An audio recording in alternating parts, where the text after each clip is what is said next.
Let's be ready. All right. Good evening. My name is Brother Dave Gillarm.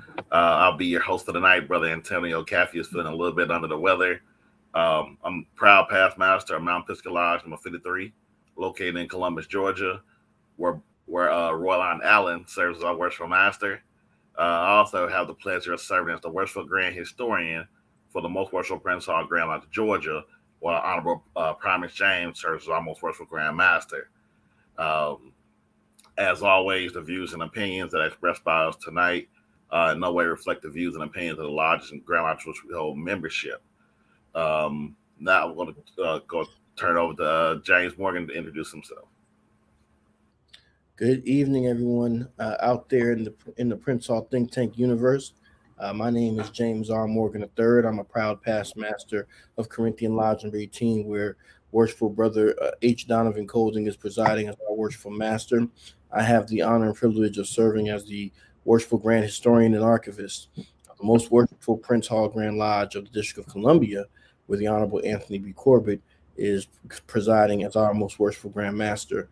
All is well with Freemasonry here in the nation's capital, and I'm really thrilled to be here as always with the Prince Hall Think Tank. I want to also say Happy New Year to everybody who I haven't said it to already, because we are now in 2023, and with that in mind, seeing as 23 was the number of the great Michael Jordan, who's also celebrating his 60th birthday around this time. I'm gonna pass the rock over to Mr. Damian Jack. How you doing, sir? Good evening to all. And yes, happy New Year to those who we have not seen or spoken to. Brother Damian Jack, proud past master of Paul Drayton Lodge number 7 here in Charlotte, North Carolina, where worshipful brother Malcolm McClendon serves as our worshipful master. Our lodge is a constituent lodge under the auspices of the most worshipful Prince Hall Grand Lodge of North Carolina, where the Honorable Daniel L. D.T. Thompson serves as our 24th most worshipful Grand Master. It is an honor and pleasure to be before you in this new year. Looking forward to this great show and ready to get it started.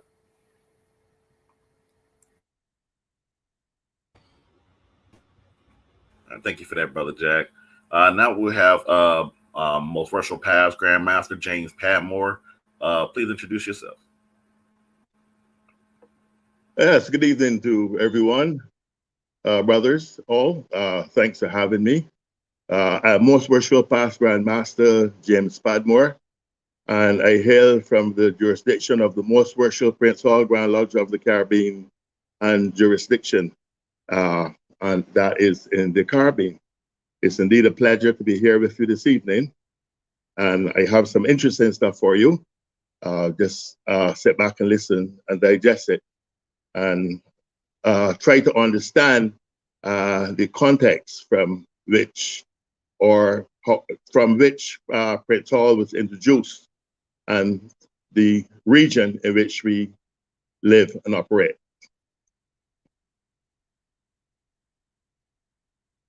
Magnificent. Thank you so much, past Grandmaster Padmore. Thank you so much for that, sir.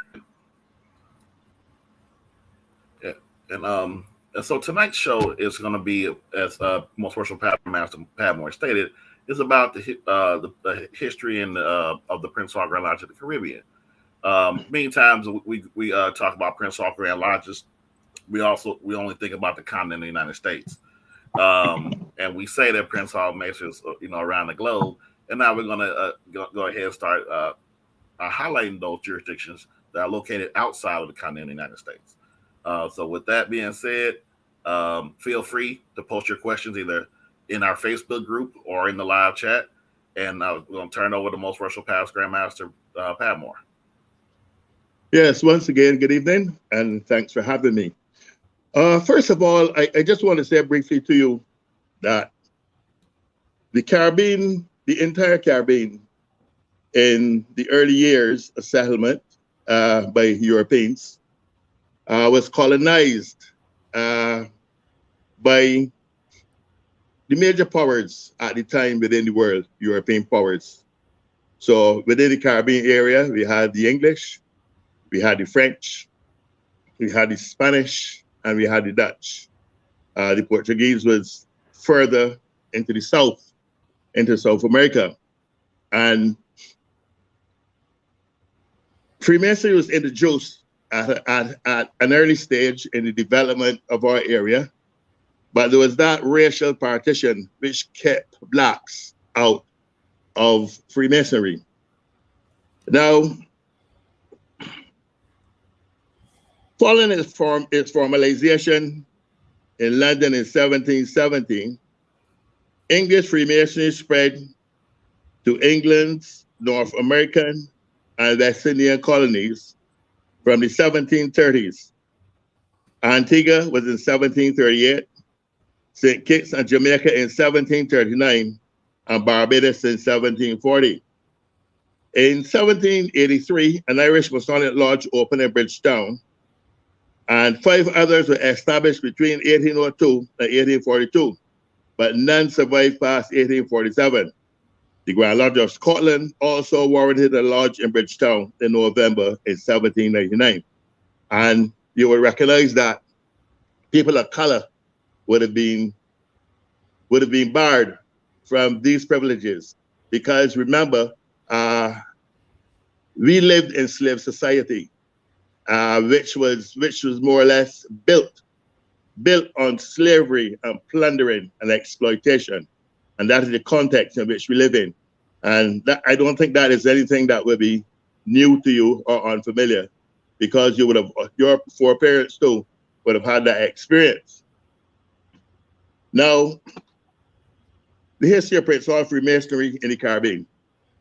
Seldom, if ever, in the annals of Freemasonry and the Prince Hall family of lodges, the history of any Masonic lodge began under the unique and interesting circumstances surrounding that of Prince Hall Memorial Lodge number 100, situated on the island of beautiful Barbados in the West Indies.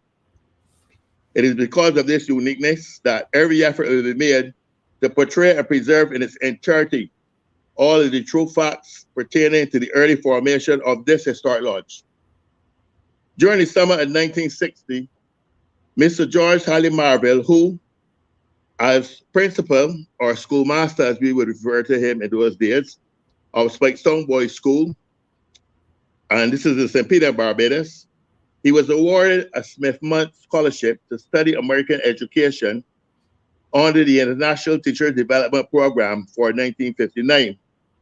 He was assigned to Northwestern University, Evanston, Illinois, for the fall term of 1959. The second phase of the course was traveling, which took him en route to California. While on an overnight stop in Kansas City, Kansas, he met a Mrs. V. Hardy Kindlebrooks, the sister of Mr. John Hardy, a Prince Hall Mason, and a member of Pride of Dallas Lodge number 135 in Texas, and who was very kind to his group and promised that she should ask her brother, John, to invite them to a 1959 Christmas dinner. This promise was fulfilled by brother John Hardy, coming to meet them for the arranged Christmas dinner at his home. It was the exchange of fraternal greetings which triggered the entry of our distinguished visitor into Freemasonry. Mr. Marvell at that time was a past chief ranger in the ancient order of foresters. Having been so fraternally received by Brother Hardy, he hastened to explain to him that he was not a Mason, and this explanation led to further discussion, which caused Brother Hardy to relate to his visiting guests that another son of Barbados had rendered great and outstanding service to Masonry among men of color, and this was Prince Hall. He literally told him everything he knew of this great man. This all came as a complete surprise to his visitors, who had never even heard of Prince Hall. Needless to say, this revelation aroused his curiosity and an inner desire to become a Mason. During the course of the conversation, the idea suddenly struck Brother Hardy as a bolt of lightning. What a golden opportunity, a visitor from Barbados, the birthplace of our patron saint, Prince Hall, right here in our midst. How nice it would be if he became a Mason during his short stay in California, so that on his return to his homeland, he would be the first Prince Hall Mason there. who would eventually aid in establishing a Masonic lodge in that part of the world as a memorial to our patron saint. This brilliant idea was too much for Brother Hardy to keep to himself. He must share it with someone. He could think of no better person to share it with than Brother George Halbert, the worship master of William Nickerson Junior Lodge number 55. And this was his friend and brother. While Brother Hardy was not a member of this lodge, having not demitted from his own lodge in Texas, he was, however, a constant visitor to William Nickerson Lodge number 55. And after bidding adieu that evening to Mr. Marville, who by this time had thoroughly made up his mind and decided within himself that he wanted to become a Mason, Brother Hardy immediately got in touch with his friend and brother, George Halbert.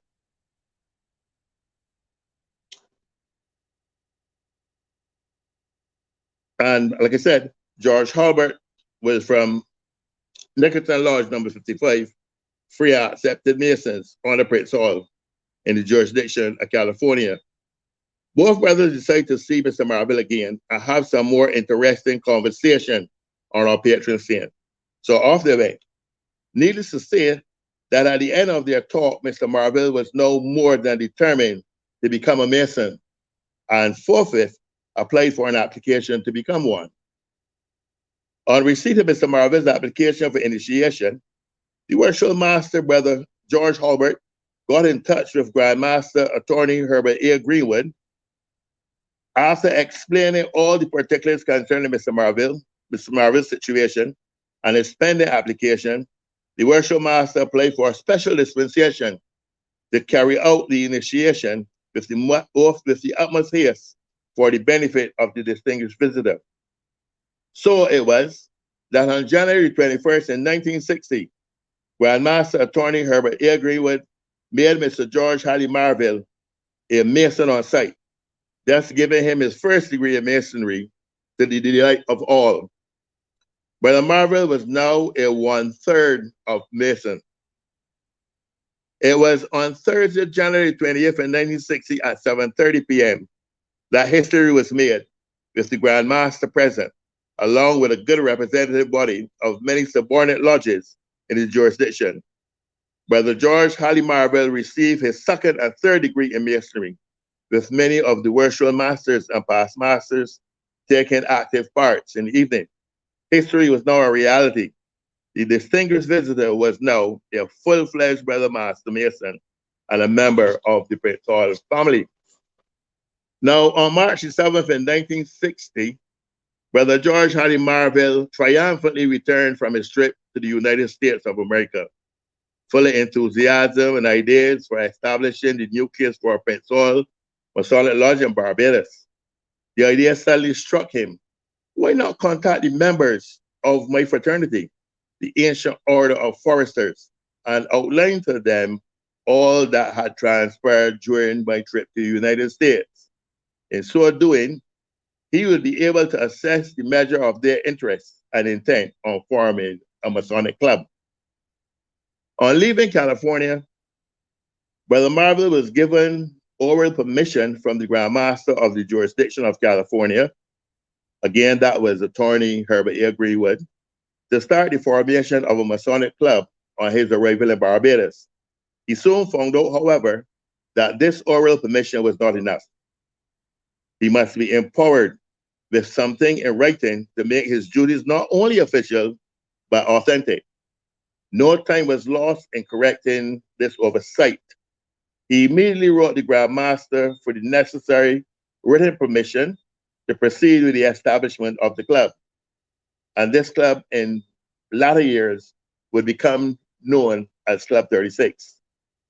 With the receipt of this most important document, his authorization, Brother Marville lost no time in contacting the members of his fraternity, the Ancient Order of Foresters, and found to his surprise quite a number who were just as eager as he was in forming a Masonic club. So on May 1st, 1960, Brother Marville called the first meeting of the group at his home. And there were a number of persons present.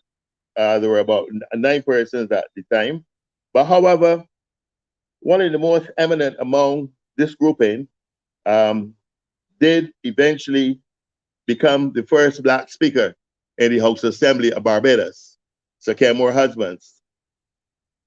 No prayers were said, after which Brother Marvel explained that the purpose of the meeting was to form a Masonic club, which would eventually lead to the establishment of a Masonic lodge in honor of Prince Hall, a Barbadian who had established Freemasonry in the United States of America for men of color. Several unanimous votes were taken. That the place of meetings of the club, one, that the place of meetings of the club would be at the residence of Brother Marvel, and two, that meetings be held every Sunday preceding the full moon, and three, that the temporary subscription should be $5 admission and $1 monthly dues. And Brother Marvel was elected as the president of the club. The president was advised to keep in touch with California and advise them accordingly. The club continued to hold their monthly meetings, and steadily their membership and enthusiasm increased. Communications between Brother Marvel on behalf of the club and California continued for a time at a very slow pace until it finally collapsed.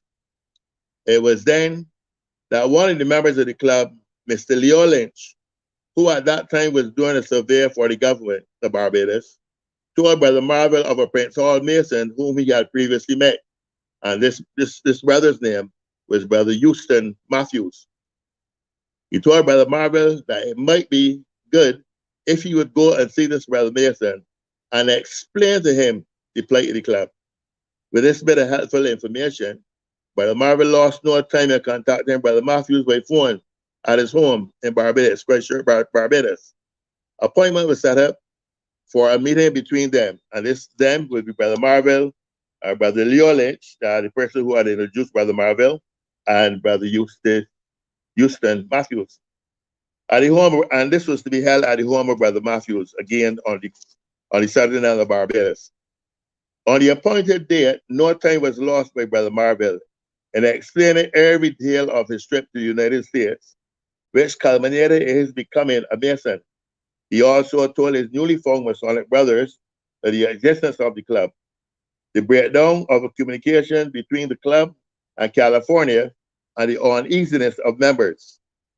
It was then that Brother Matthews suggested that he thought it would be a good idea for Brother Marvel to write the Grand Lodge of California, asking them to transfer its jurisdiction of the club to the Grand Lodge of New York, because there are so many more Barbadians living in New York who perhaps would be more interested in the formation of a Masonic lodge in Barbados than the far removed persons in California. This splendid bit of constructive advice coming from this pillar of wisdom, Houston Matthews, and Houston Matthews was a past master at Dark Lodge number 53 in Hampstead, Long Island.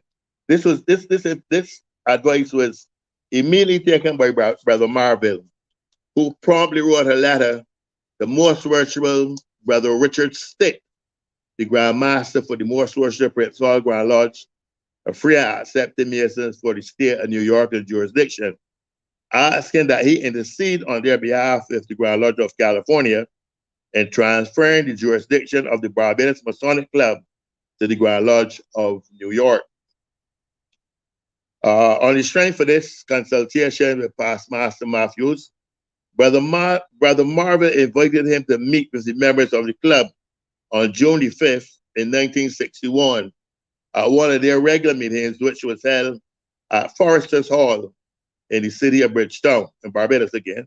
The distinguished past master was introduced to the assembled body by its president, Brother Marvel, who welcomed him into their midst.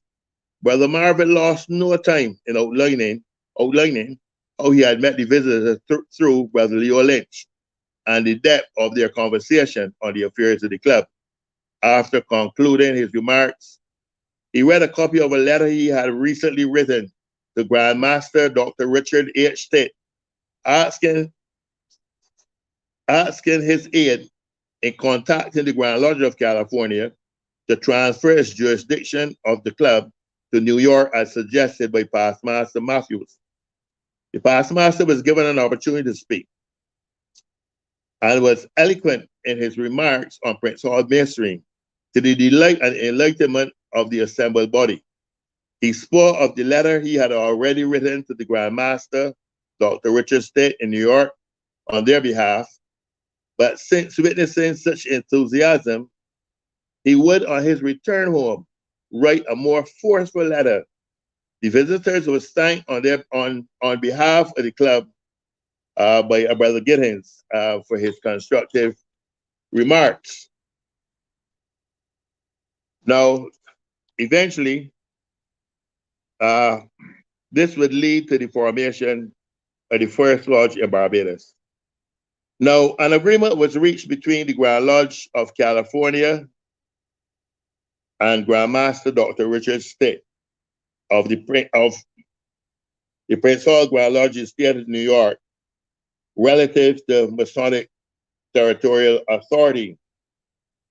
With the aid of a brother Daniel Braffett, Past Master Sampson Lodge number 65, and Casper Ramsey, Past Master Tuscan Lodge number 58, these worthy gentlemen were trained to become Masons. And note, they were trained to become Masons because Freemasonry makes us good men, makes us better. On April the 18th in 1964, they were granted a dispensation by Most Worshipful James H. Johnstone. And this would now be the Grand Master of the State of New York now as we advance ahead. This is now a new Grand Master of the State of New York. And this was done for the establishment of operation of the Prince Hall Memorial Club, which I said earlier became Club 36. In the following year, on July the 31st in 1965, through the sponsorship of 7 constituent lodges, a rower of constitution with inherent authority, rights and privilege pertaining thereto was granted the Prince Hall Memorial Lodge number 100 in Barbados. This was the beginning of Prince Hall Freemasonry in Barbados and laid the foundation of the 9th district of the New York jurisdiction. The brother who sponsored the petition of the lodge and the state of New York for the granting of the warrant. And I'm going to read this to you because all of these brothers came from different lodges. And I would believe that this would be underpinning the legality of forming a new lodge. And I'll just call them for you because some of you brothers, some people may know or be familiar with the families of these great men. And we had Brother Houston Matthews, who was of Dorrit Lodge number 53. Our own brother Holly Marvell, who was a brother of Nickerson Lodge number 55. A brother Casper Ramsey of Tuscan Lodge number 58. A brother Daniel Braffett of Sampson Lodge number 65. Brother Clemmy Toppin of Jephthah Lodge number 89. Brother Harold Wilson of Euclid Lodge number 70. And Brother Ira D. Holder of Witherspoon Lodge number 11. Now, lest I forget, just let me mention just an important point here to you. Brother Daniel Braffett, he did so much good work for us that eventually one of our first lodges, I think that was the number 106 at the time, that was named after him. So there we have Daniel Braffett Lodge, and now under the Caribbean jurisdiction, it is number 6. Another important note is that Casper Ramsey was of Tuscan Lodge number 58. And Tuscan Lodge number 58 in Barbados always traditionally had quite a lot of Barbadians within. And over the years, we would have received a lot of support from brothers all over, within the Prince Hall family dispersed. But Tuscan Lodge was one of the lodges that was always there. Tuscan Lodge and the lodges in Barbados went ahead, side by side, hand in hand. Now, when this had happened,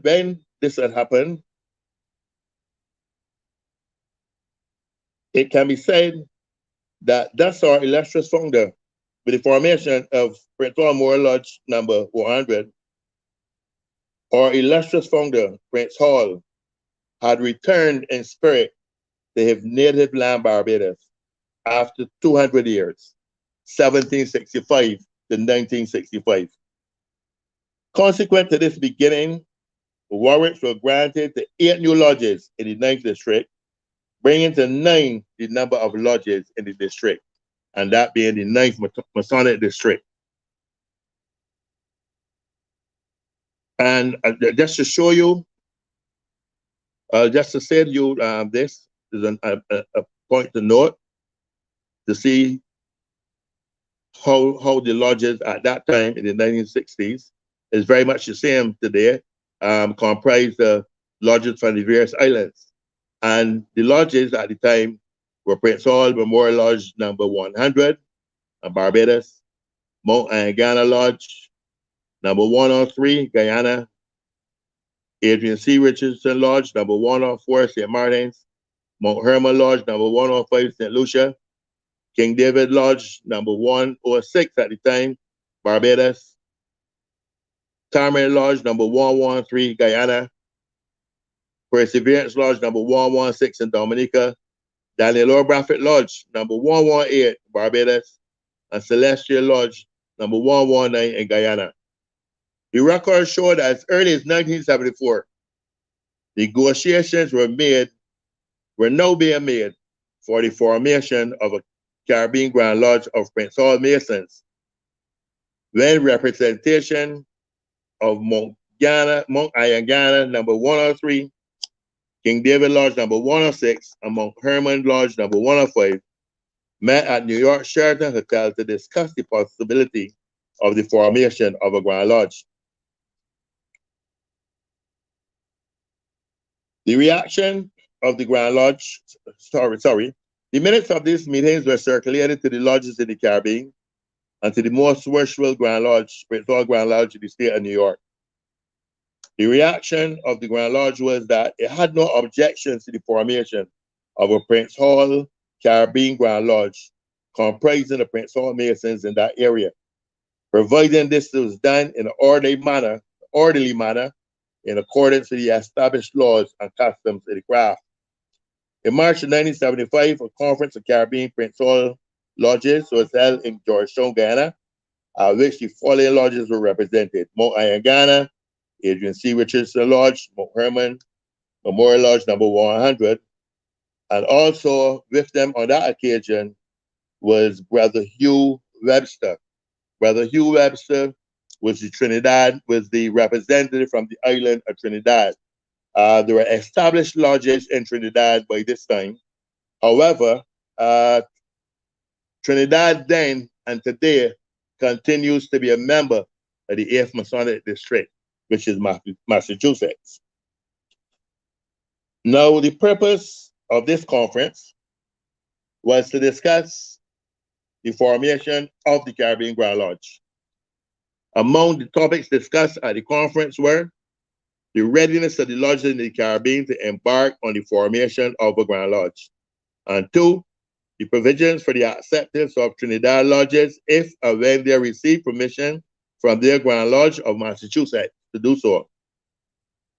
3, the financial implications in setting up the Grand Lodge in the Caribbean. And 4, whether the proposed Grand Lodge should be stationary or itinerant. And itinerant in this case meaning whether it should be stationary in Barbados or whether it should move from island to island.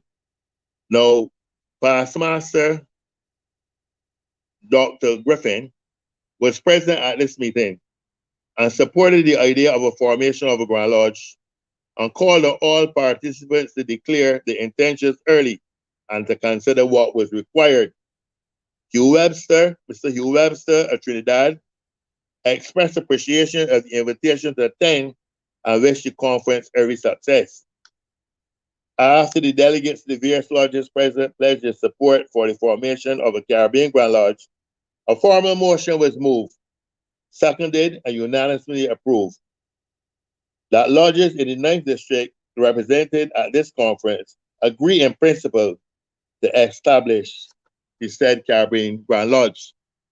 The conference then agreed that Prince Hall lodges of the 8th Masonic District of Massachusetts be invited to participate in the establishment of a Caribbean Grand Lodge or to join at a later date. Brother Webster was pleased with the provisions made to accommodate the Trinidad lodges and expressed the hope that they would join in the not too distant future. A third conference by lodges in the 9th Masonic District in connection with the formation of a Grand Lodge of the Caribbean was held at Mount Hermon Lodge number 105 in Castries, St. Lucia on the 29th of November 1980 under the chairmanship of a now deceased brother Lubin of Mount Hermon Lodge number 105.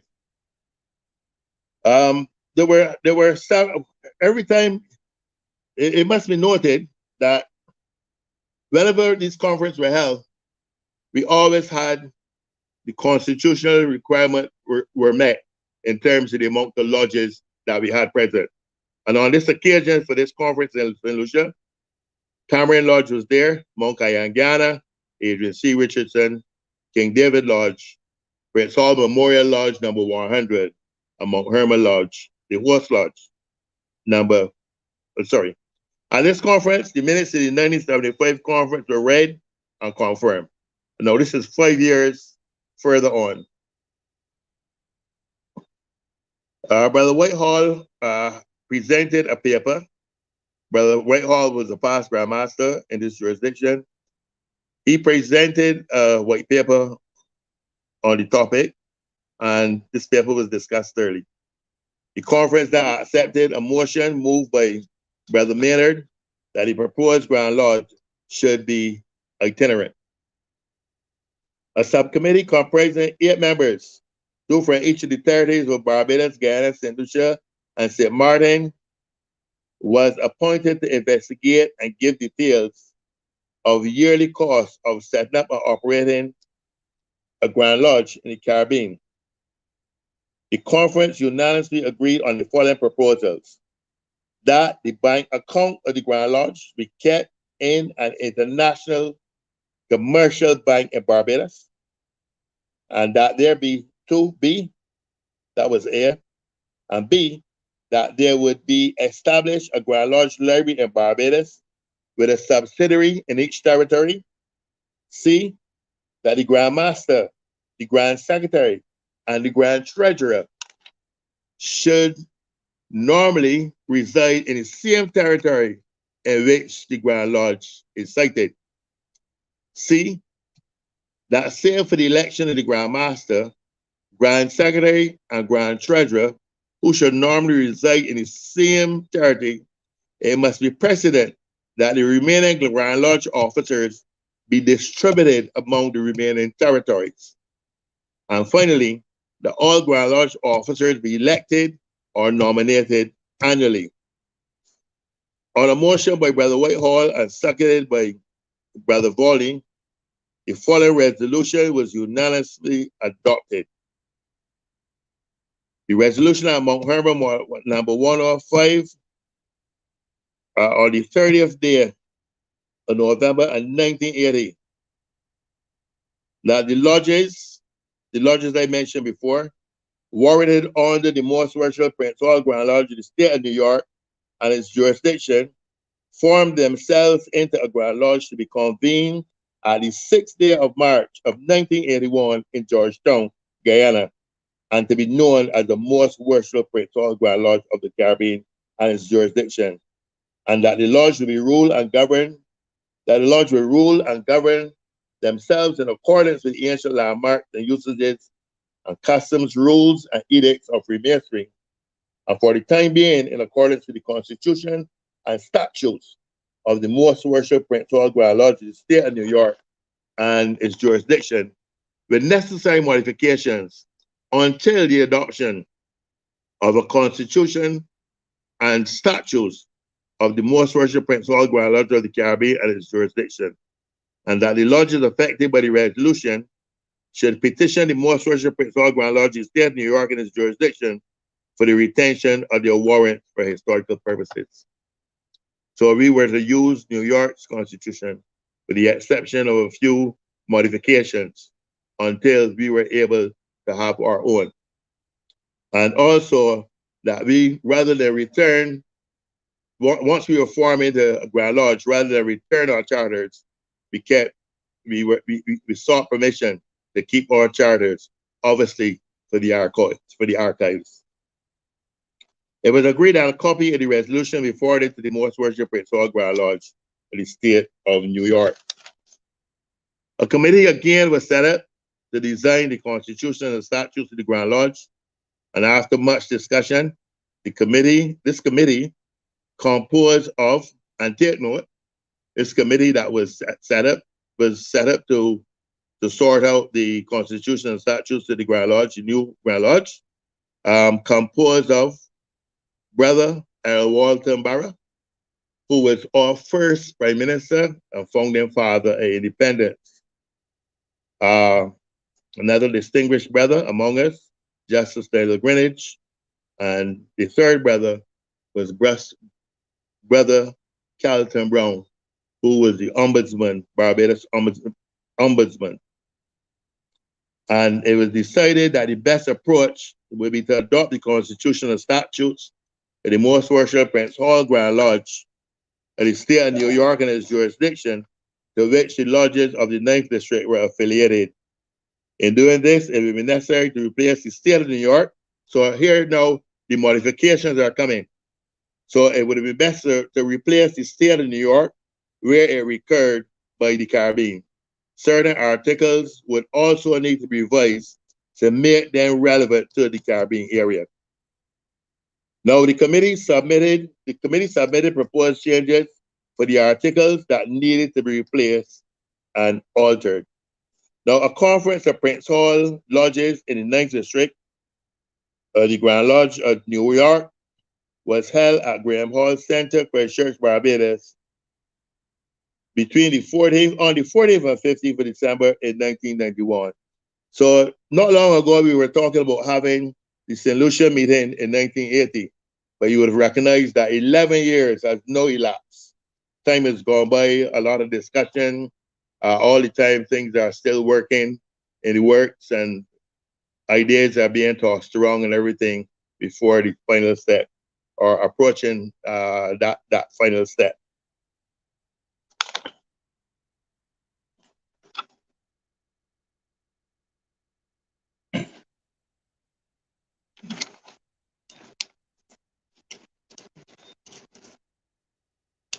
At the conference, it was agreed that a Grand East would be sited in Barbados and that the Grand Lodge would be itinerant. That was said before.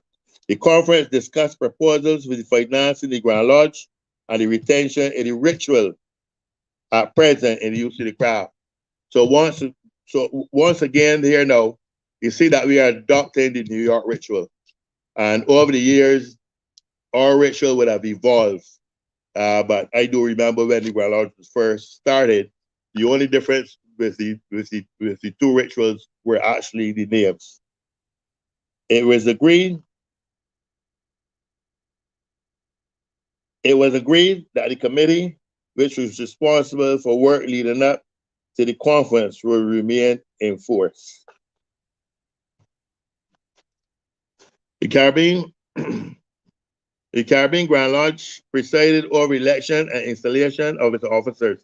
The president of the Interim Administration Commission, Right Worshipful Brother Thorne, and Brother Orville Carter was attended in New York Council deliberation to discuss the Most Worshipful Grand Master, a proposed program of activities leading up to the inauguration of the Caribbean Grand Lodge. In March of 1993, a letter was sent to all worshipful masters and wardens informing the lodges that their charters were to be surrendered to the Most Worshipful Grand Master, Solomon Wallace, the Most Worshipful Prince Hall Grand Lodge of the State of New York and jurisdiction, after the installation of the Grand Lodge officers on the 21st of April in 1993, and that the new charters were to be issued by the Most Worshipful Prince Hall Grand Lodge of the Caribbean and jurisdiction in order for the lodges to be empowered to work. The Committee of Foreign Correspondence of the Grand Lodge of the State of New York extended an invitation to all Prince Hall jurisdictions to attend the inauguration of the Caribbean Grand Lodge at Barbados during the 17th to the 24th of April in 1993. And it was certainly a grand gathering. And some distinguished names inside there were like Brother Fred Paris, who went on to be the most worshipful Grand Master. And these were the brothers in the state of New York. Brother Paris also was Brother Thomas Jessamy, who also went on to be the Grand Master in New York. But there were brothers came from all over. Now, at a meeting held, now, first of all, don't let me forget this, in that there were also on this grand occasion, there were representatives also for Eureka Grand Chapter, the Eastern Star of the state of New York. And these were led by the Grand Matron at the time, was Sister Josephine Fortune, and the Grand Patron was Brother Thomas Anderson. At a meeting held at Grand Barbados on the 18th of April in 1993, Most Worship Solomon Wallace, Grand Master of the State of New York, affirmed that the Grand Lodge was quite satisfied with the performance of the 9th District Lodges over the past 28 years, as well as the coverage of all steps relative to their requests. As a consequence, the inaugural procedure and ceremony will be conducted by his team on Wednesday, the 21st, and Thursday, the 22nd of April of 1993 at the Prince Hall Center here in Barbados.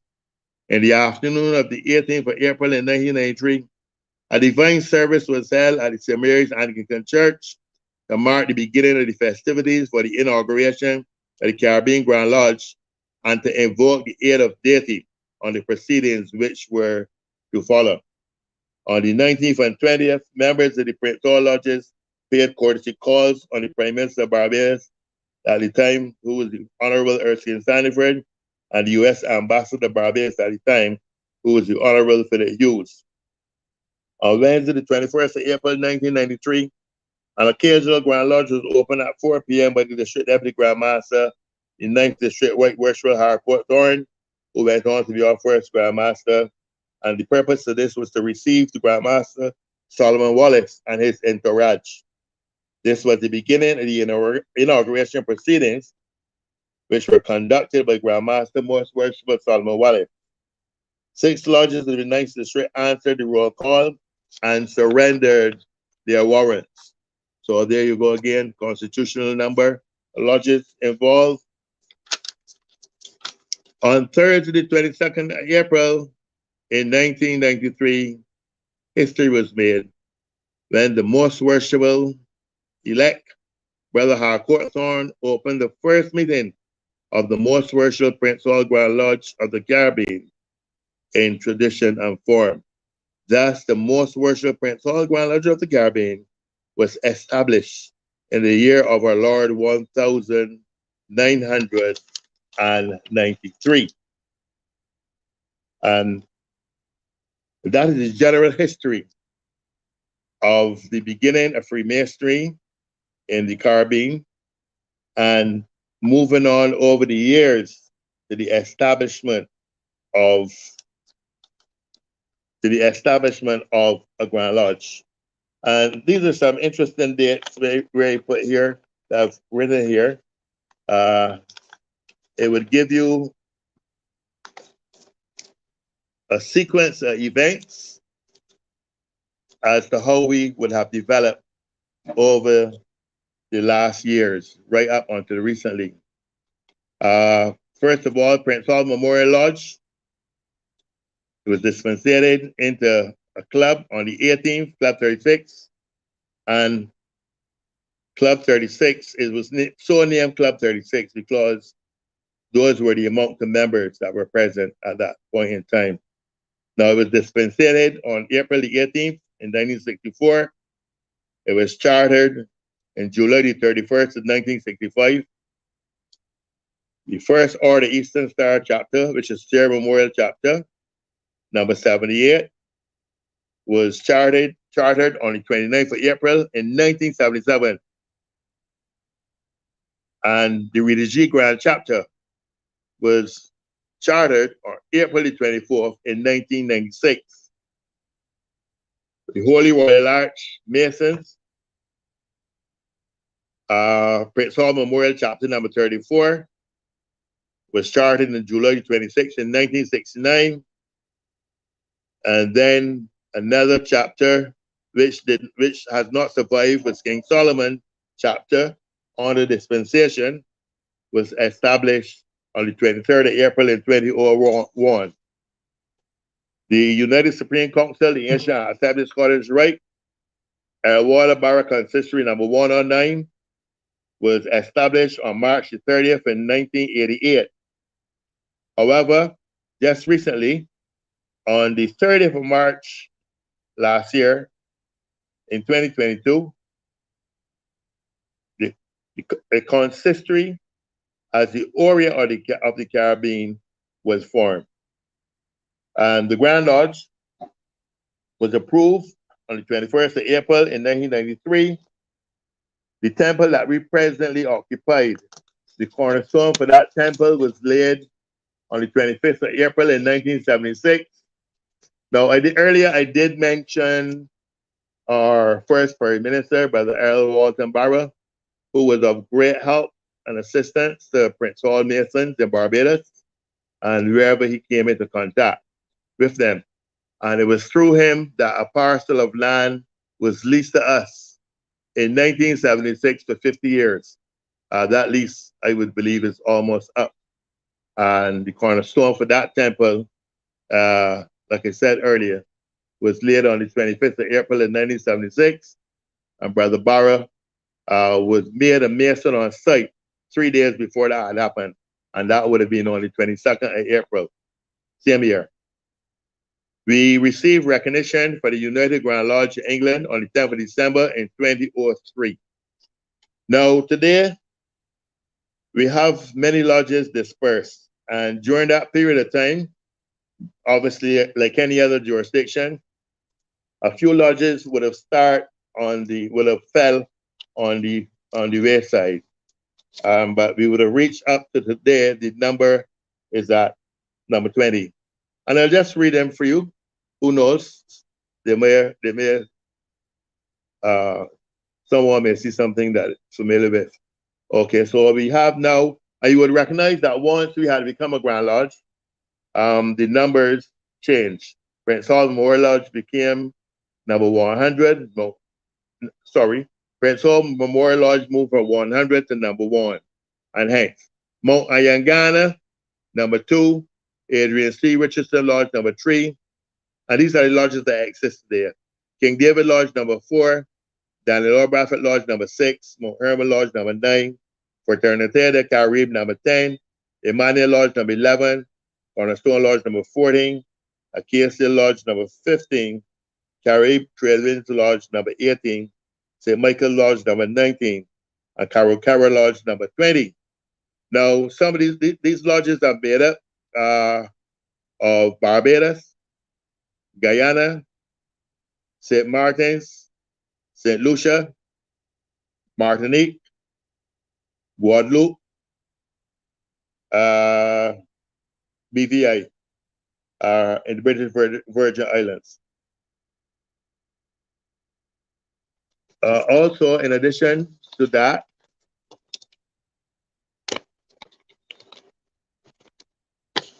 the chapters also made significant progress from 1977 up to this point.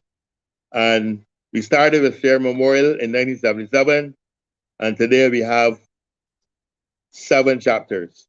And they are Sierra Memorial chapter number 1.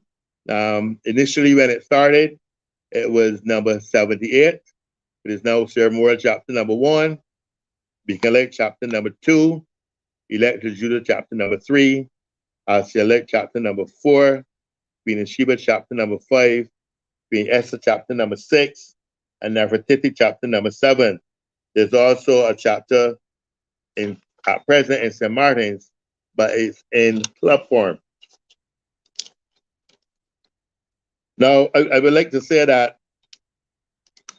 one of the significant things and something that we are very proud of is that, if my memory serves well, it was in the late 90s, early 2000s, 1999, I think it was, a bust of Prince Hall was erected in Barbados at our temple at Graham Hall in Christchurch.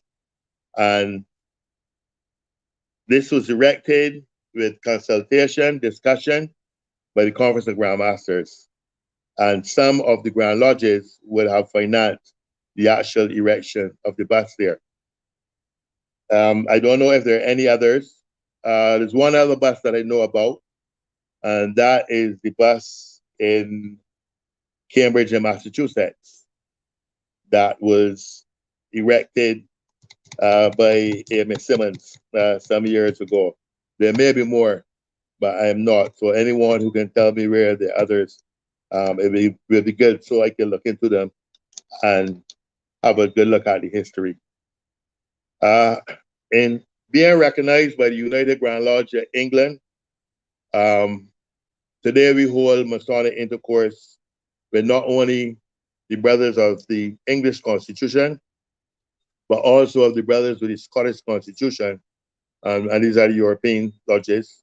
And we are also entitled to have relations with the Irish lodges too. But unfortunately, there are no Irish lodges in Barbados. Now, although they're the Grand Lodges of these countries, the UK, and well, in the UK, today, a lot of things has changed. Like I said earlier when I started, that people of color were barred from the lodges in those very early days, in the mid 18th century. However, today, there are much more of our Caribbean brothers within these lodges, within the Caribbean, than there are Caucasian brothers, actually. Now, it would be interesting to note that up to this point, Trinidad has not joined us. And hopefully, they'll join us one day. In life, there's hope. Now, the state of the craft, just like any Grand Lodge, we do have a lot of lodges, and which obviously will be a reasonable amount of numbers. But over the years, we have lost lodges, we have lost numbers, but we still continue to work, and the craft in the Caribbean is very much alive and doing well, and we are all enjoying our friendship and Masonic love and all that Freemasonry has to offer. So at this point in time, first of all, before I go any further, I would just like to say that I'd just like to thank, the friends and family and brothers of the various lodges who are here this evening. Just want to thank you. Thank your brothers of the past. Thank your brothers of the present for all the support that you all have provided over the years. All of our grand sessions is a wonderful sight to see. Many grandmasters visit us. New York still very much there with us. Past Grandmaster King was with us last grand session. The Sisters of New York, the Grandmaster, from various lodges, New Jersey, well, the members of the jurisdiction, New Jersey, Washington, D.C., everyone is here.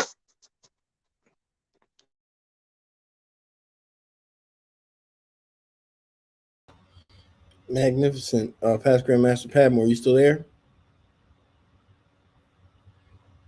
I think we have a connection loss there. But in the meantime, hopefully we'll get him back.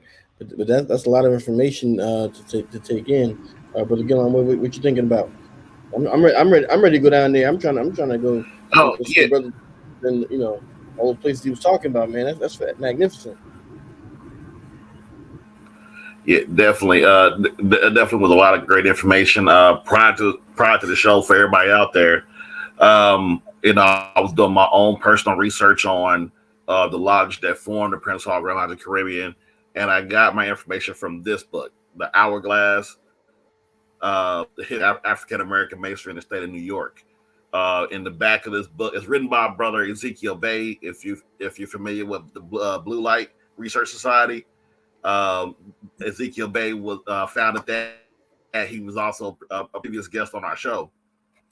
And so all these lodges that most worshipful past Grandmaster Padmore mentioned are all listed in this book and the dates they were established. Additionally, as I was saying to the guy before the show, I had to wear my shirt. It's only a few occasions where I get to wear it. This is from Destiny Lodge number 16, which was established, I think, in 2013 in Fajardo, Puerto Rico. I went there shortly after the lodge was established, and the first worship master was now past master Ulysses Rodriguez. I believe both worshipful past Grandmaster Danny Glover. Dorian Glover. Dang, that's the both worshipful past Grandmaster Dorian Glover was there on the island when the lodge was established. Don't tell him I said that. Dave, you're not too old for this. I'm calling him right now. Right. Calling him right now. Yeah, and every time I go there, being there, worship at the time, worship master Rodriguez made sure I was well taken care of. And every time that there's a brother that goes to the island of Puerto Rico, I always link him up with now past master Rodriguez. I believe the lodge is no longer. I think the lodge went dark after. I don't know if they actually back up yet or not. I don't believe they did, but that was my brief experience with lodges under the Prince Hall Grand Lodge of the Caribbean, and I think we are going to go back there and do some fellowship here shortly.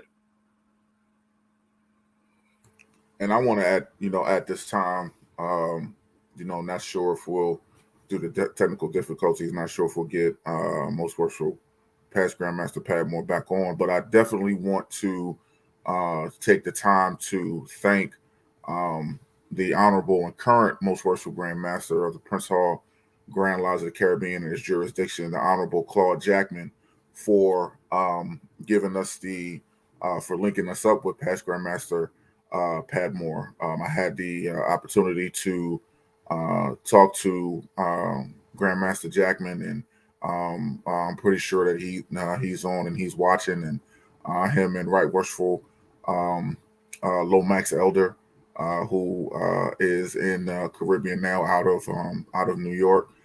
Two great brothers that are in the Caribbean jurisdiction. Definitely want to thank you for giving us the opportunity to shed light on the history of Prince Hall Freemasonry in the Caribbean jurisdiction. I mean, like you said, a lot of rich history going from Texas to California to New York.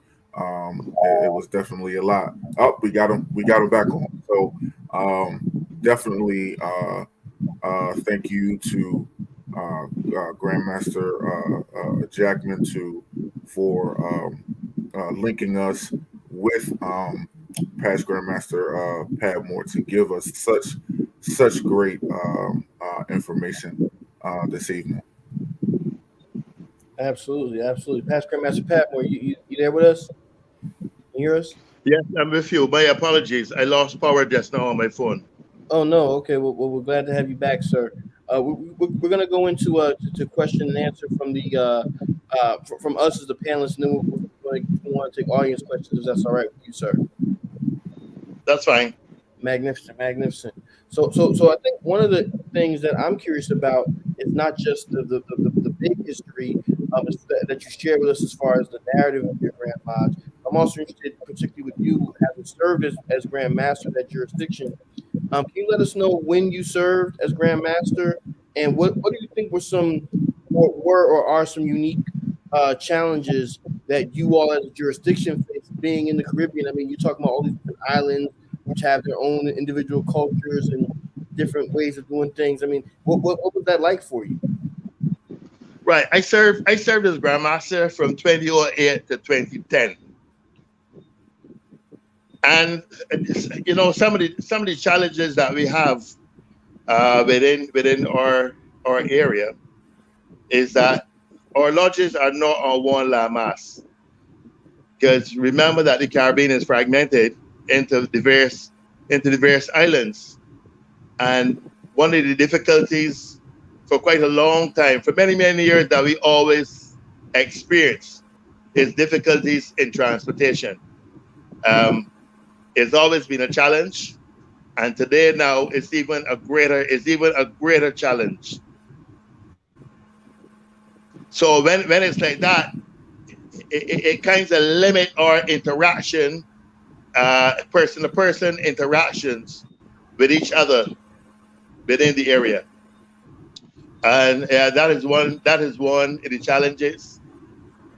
And this other challenge is a personal one, which I would have had in that when I first came into Prince Hall Freemasonry, a lot of things were different. I came in and I found some mostly, well, quite a few of the men were men advanced in age, and I think I'm for the time I was here, I'm rapidly replacing we who came in at that time, and that would have been, I've been here now for 37 years, and we are quickly replacing those old guys. Now today, those old guys were very disciplined and very strict in how you do things, but now today things are different, and it's not that nothing is wrong in my view with any person that come within. But the societies all over the world has changed. Life has evolved. Things are different. To some extent, the values are different. And there's no problem with that as long as you don't change the landmarks of Freemasonry. So in those early days, the brothers were more dedicated, in my view. The senior brothers of my time were more dedicated. They reach out to you quite a lot and everything and guide you along the way.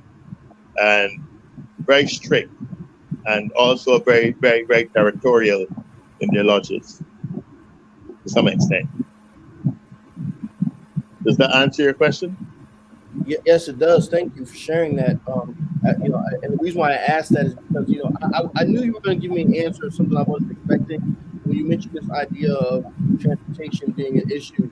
That we're in the continental United States, we have the highway system, things of that nature. That's not something I would think of, but that's a reality that you all have to live, and you're obviously functioning at some capacity as a jurisdiction, still making it happen. So that's awesome. Thanks for sharing that. But one other comment yes. I would like to just one thing, my brother. One other comment. Like I said, the Caribbean is fragmented into various islands. But in the Caribbean, there's some major things that hold us together, and one of those major things is West Indian cricket. And for me, in my view, Prince Hall Freemasonry has helped to bring a lot of us together and help to hold us. Though might we are far apart in terms of geographical location, it has brought us and hold us together because there's several lodges, that range throughout the islands with English and former French colonies like Guadeloupe and Martinique, the French influence, the English. There's also St. Martin's, the Dutch influence. So for me,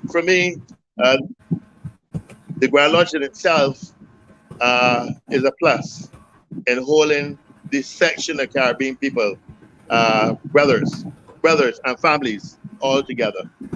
I can leave here and go to St. Lucia, and it's home. I can go anywhere within the Caribbean area, and I know it's home. There's always someone there for me.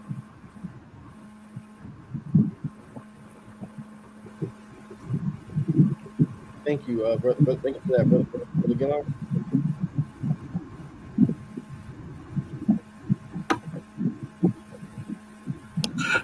Yeah, let's go to start taking audience questions.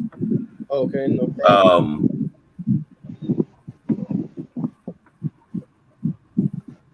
So we had a couple of really good questions in the chat here.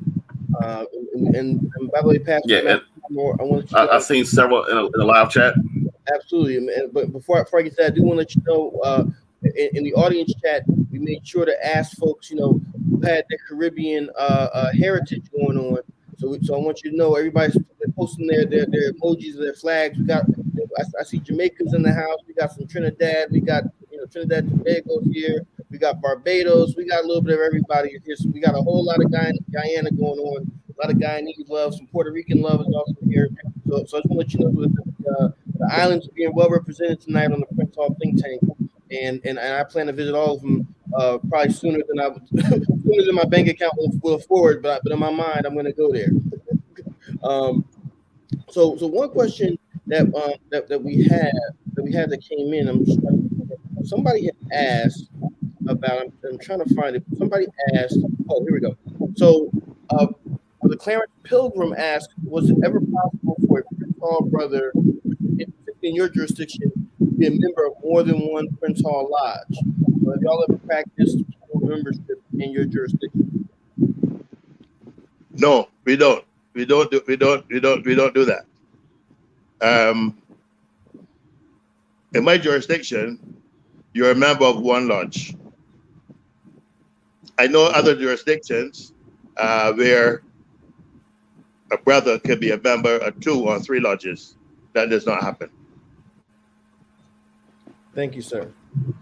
Next question we have is from Sister Christine Hackett. She's saying, past Grandmaster Padmore, is the Prince Hall Grand Lodge of the Caribbean in possession of Brother Marvell's membership certificate? She's saying that she's combed through the Prince Hall Grand Lodge of California's records for a record of his initiation, but to no avail. So have you ever seen any documentation in you all's archives regarding that? No, I have not actually seen it. By the time as I came into the fraternity, Brother Marvell was quite an old man. I've never actually seen the document, but I believe that the document, if his family preserved it, it should be still among his family, because he had sons. One of his sons was a Mason among us. Okay. That sounds like a project. Might need to get that documentation and get it scanned at the very least. But that's an interesting question. Yeah. It's a very interesting question. A lot about that. Thanks for that. Magnificent. Thank you, Sister Hackett. Let's see here. We have Bashir Jenkins asked. So we know that the Caribbean are hot vacation spots. You say that there's a high level of visitation being done by visiting Prince Hall Masons when they come to the Caribbean. Our brothers bringing their suits and aprons, and I missed something there. Could you repeat the question? The question was, because the Caribbean islands are hot vacation spots. I mean, you get a lot of visitors from all over. Would you say that there's a high level of intervisitation from other Prince Hall Grand Lodges? So are you seeing brothers from Prince Hall Grand Lodge from Missouri or Alaska or California? Do brothers and sisters interact with you all at a normal or at a high rate, or do you feel like you all are kind of isolated off to yourselves? We do have interaction from time to time, and like I tell you, during our grand sessions and so on, quite a few of the other jurisdictions are always well represented. And I should say that a lot of people from the Caribbean, in those early days would have gone off to largely to the eastern side of the United States, like into not only New York, Massachusetts, but into the New England states and the Carolinas. Uh, at the eastern seaboard, a lot of them, and brothers who come in, a lot of brothers, well, brothers who come into the jurisdiction, they'll come and visit. Quite a few will come and visit and so on. And not only Prince Hall, but also the other jurisdictions, the Scottish and the English Constitution. We do get their visitors. We do intervisitations with them, and really glad to have them. And really glad to be able to visit with them. Magnificent, magnificent. Well, you named some places there, but I assure you, I know that you might get one brother from the District of Columbia who might just pop up. Now that we've established connections, we might have to, as we were saying before we went live, we might need to do like a Prince Hall think tank, live in the Caribbean. We might have to do that. Well, I would certainly be glad to have you, and I'm sure that you will welcome me because I'm an honorary past Grand Master of DC. Oh, that's wonderful. See, so it's not even like There you go. See there. So I got that honor. I got the honor on the past Grand Master, Raymond Murray. Okay. I was just with him earlier this week. So we're gonna have I'm gonna have my people call your people. We're gonna get together, and Dave can come. He can leave his Knicks jersey at home, and we'll work it out. Yes, indeed. I do want to make sure I acknowledge a good friend of mine, and I think of the Prince Hall think tank, past Grand Master Emmanuel Stanley of the Most Worshipful Prince Hall Grand Lodge of Maryland. He says, "Thank you, past Grand Master James Padmore, for sharing such a rich history of your Grand Lodge with us this evening." So getting love from the state of Maryland, which is where I actually reside. Well, I think the last question that we have is, what do you think is the message of the Prince Hall Grand Lodge of the Caribbean to the broader Prince Hall world, the broader Masonic family?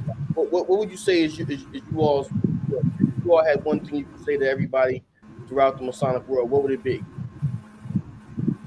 Well, I would say, despite our difficulties and despite being fragmented throughout the Caribbean on various islands, we still keep together, divided but yet together. We still able to maintain our ties and to move forward as one body, as the Prince Hall Grand Lodge of the Caribbean and jurisdiction, despite the fragmentation in terms of geographical location. Sounds good. Well, I'm going to send it back over to Brother Gillarm to get to our closing thought.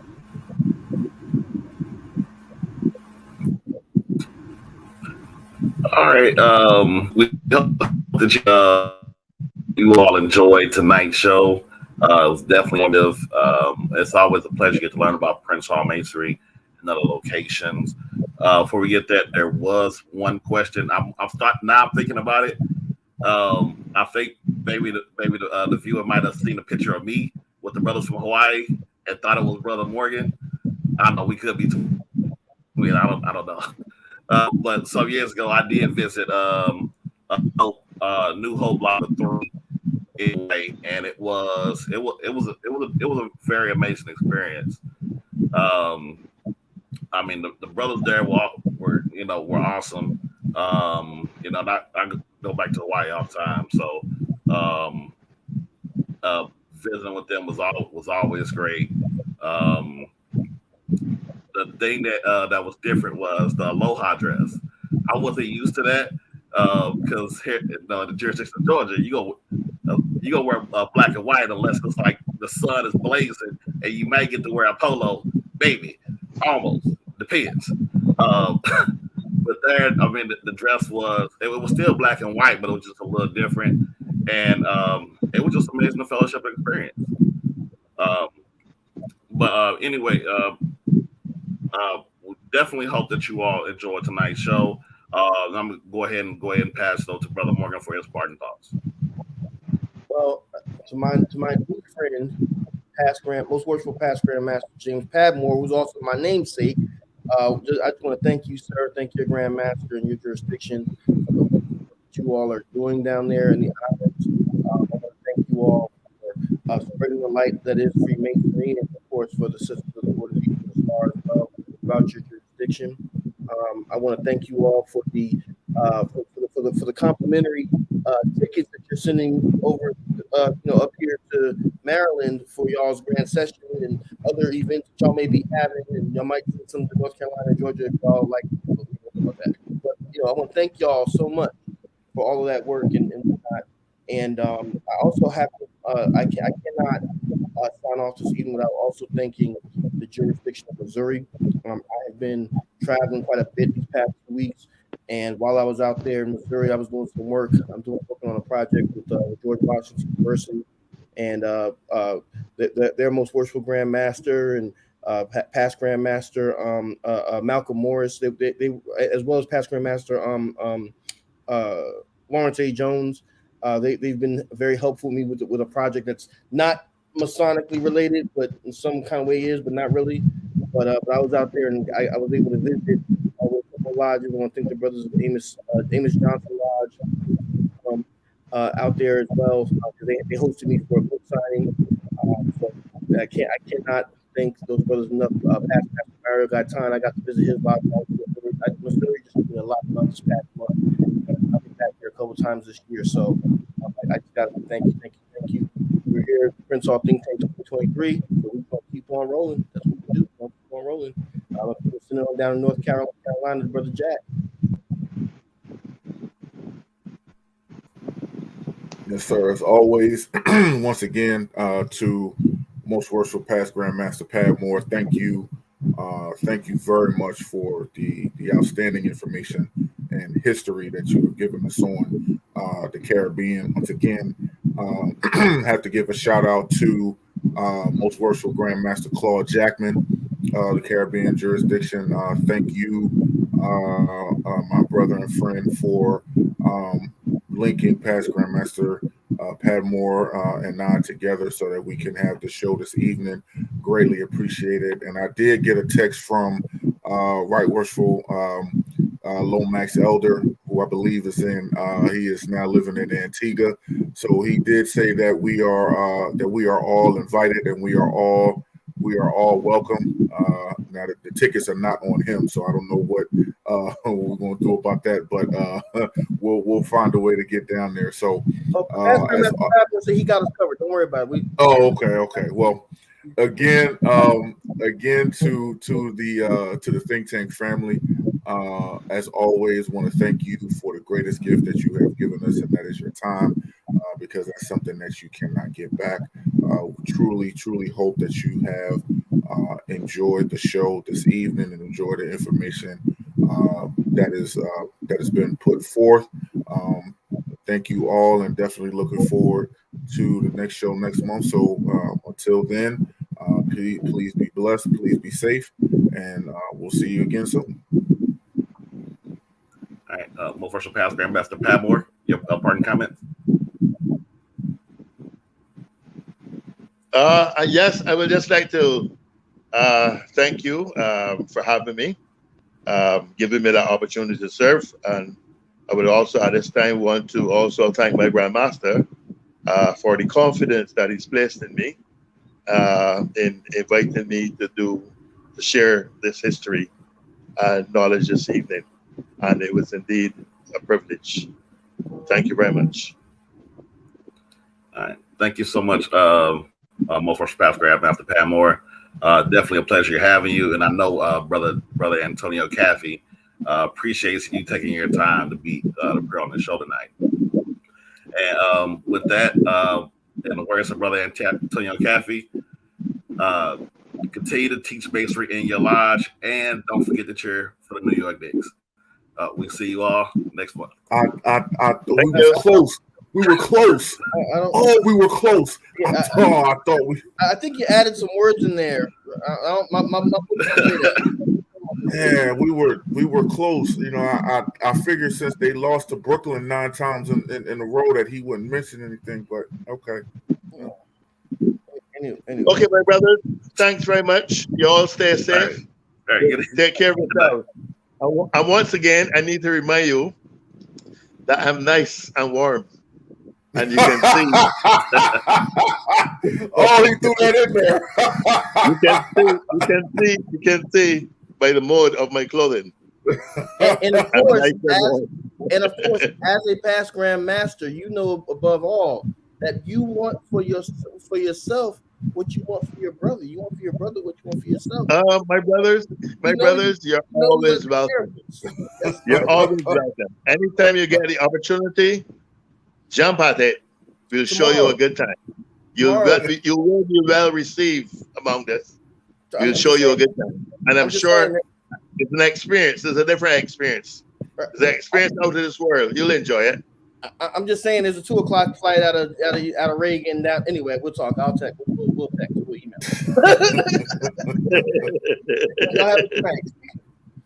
Okay, so have a good evening. And nice meeting you brothers. Take good care of yourselves. Take care, sir. Yeah, God bless you. Night all. Okay, bye.